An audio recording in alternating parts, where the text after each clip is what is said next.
Assalomu alaykum, biz kanalni kuzatayotganlar. Sizlar uchun Li 7 modelini olib kelib qo'ydik. Li mashinalariga qiziqadiganlar bormi? Sizlar uchun skuterlardan olib kelib qo'ydik. Bitta ko'rsatib o'taman. Ko'rib turibsizlar. Li modeliga o'xshab LED faralari bor. Old tarafida ko'rib turibsizlar. Bu alohida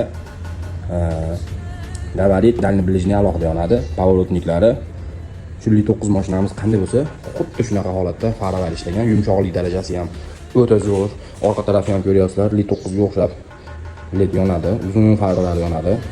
Tormozlari, hamma narsasi xuddi Li 9 da o'zi. Li 7 modeli qilib laqab qo'yib qo'ydik bu skuterimizni. Liga qiziqadigan akalarimiz bo'lsa kelaverasizlar. Tezliklarni, parkovka rejim, tezlik hamma narsasi ishlaydi xudo xolasa. Shu ko'rsatib qo'ygan raqamlarga telefon qilsanglar, bemalol sizlarga yetkazib berishga harakat qilamiz. Qarab turinglar, parkovkalar ishlaydi. Parkovkani ham chiqadi parkovkadan. Parkovkani ham parkovkaga kiradi. Ko'ryapsizlar? Endi skorslarni ko'rsatib o'taman. Skorslari ham nejniy, oddiy. Knopkalar juda ham qulay. Endi ko'ringlar. Skorsi, birinchi skorsni o'zidan nechaga chiqishini ko'ringlar. 45 ga chiqadi birinchi skors, ikkinchi skors 55, ikkinchi skors, uchinchi skorsda xudo xolasa mana 64, 65, 68 gacha chiqadi, 64 gacha chiqadi. Zaryad hozir ozgina tugab qoldi shuni hisobiga. Li 7 modelimiz ko'rib turibsizlar. Ekranini o'zida ham Li 7 qilib ko'rsatib qo'ygan.